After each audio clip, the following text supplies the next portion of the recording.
Waouh!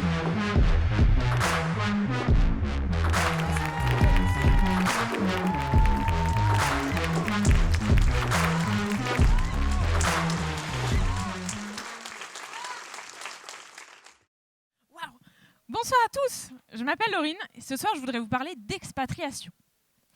J'ai eu l'occasion il y a quelques années de partir dans un autre pays pour continuer mes études et j'ai choisi Édimbourg, en Écosse. Ce soir je voudrais vous parler d'expatriation ou plutôt de comment j'ai vécu mon expatriation au pays de la cornemuse.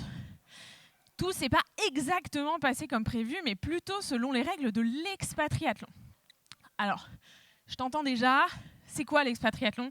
T'inquiète, j'ai prévu des accessoires. Je devais partir pour 1 an et finalement je suis restée 3 années entières dans ce pays. Alors on va voir ensemble comment ça s'est passé. Arrivée à Édimbourg, top chrono, la rentrée des classes est dans 10 jours.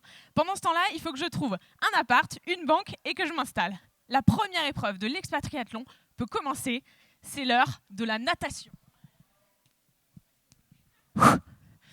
Là, je nage à contre-courant. Je bois la tasse, tout va super vite et j'enchaîne les galères. J'ai aucun repère, enfin bref, c'est l'horreur quoi. La roue de la valise qui casse, c'est ok. Je trouve toujours pas d'appartement, c'est ok. Aucune auberge de libre, c'est ok. Mon téléphone rend l'âme, non c'est pas du tout ok. Je me repère absolument pas dans ce pays, comment je vais faire sans GPS? Bon c'est pas grave, je vais demander aux gens. Je suis venue pour parler anglais, non? Bon, là... il parle pas anglais, il parle écossais, mon pote. Welcome to Edinburgh, lad. Bon, là, c'est un peu la panique. Je peux pas trouver d'appartement sans avoir de compte en banque, et je peux pas avoir de compte en banque sans trouver d'appartement. Tu vois une spirale infernale qui se dessine, c'est l'angoisse. Alors bon, je finis par donner l'adresse de l'auberge à ma banque pour qu'elle finisse par m'envoyer un code. Bilan, je suis déjà partie. Alors, c'est mi-septembre. Moi, je vis toujours à l'auberge. Les cours ont commencé.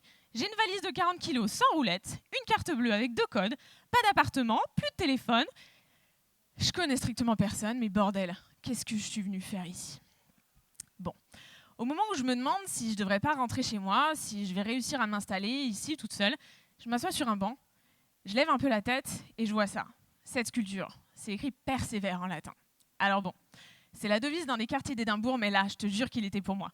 L'univers m'envoyait son rayon de soleil. Alors je me suis relevée et puis je suis allée visiter 2 appartes. À ce moment-là, il est temps d'entamer la 2e épreuve de l'expatriathlon, le cyclisme. Je sors la tête de l'eau et en selle.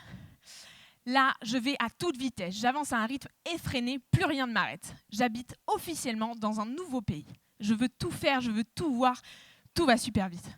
De nouvelles portes s'ouvrent sur des choses à faire, sur des paysages, sur des personnes. Je ne veux en louper aucune miette. Alors là, je planifie, j'organise une sortie, un concert, go, c'est parti. Par exemple, il fallait absolument aller à Murrayfield, le stade d'Édimbourg, pour voir un match et hurler « Scotland » après un essai.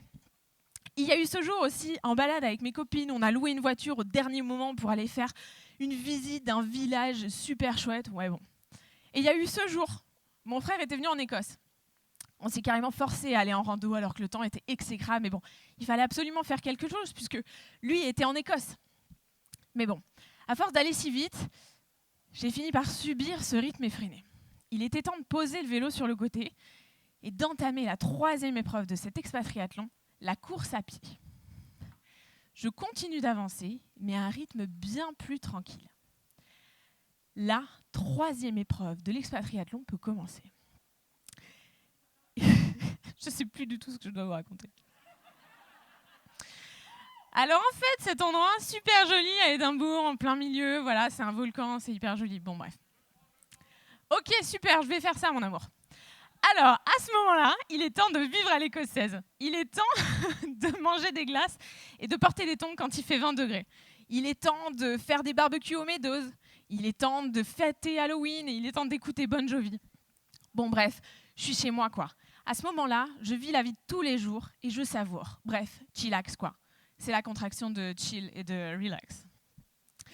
Je travaillais pour cette enseigne. Vous savez, ceux qui vendent des tentes qui se déplient super vite?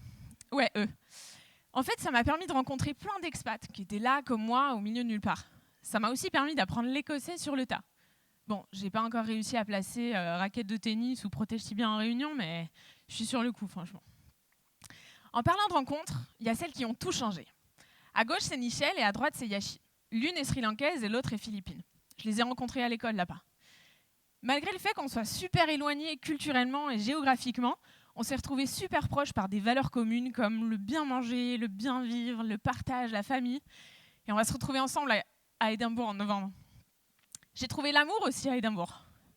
Pas facile de draguer en VO, mais bon, le statut d'étudiante expat te donne quelques combines.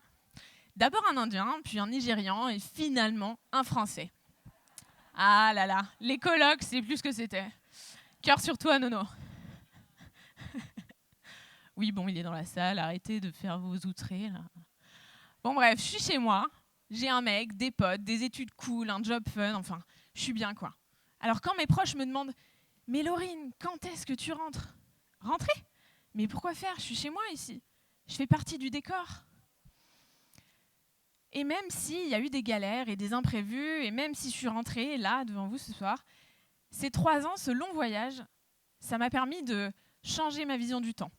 Aujourd'hui, je ne suis plus dans un rush constant et je fais uniquement les choses que j'ai vraiment envie de faire. Alors j'espère que je vous aurai donné envie de prendre un aller simple ou peut-être de prolonger un voyage, qui sait.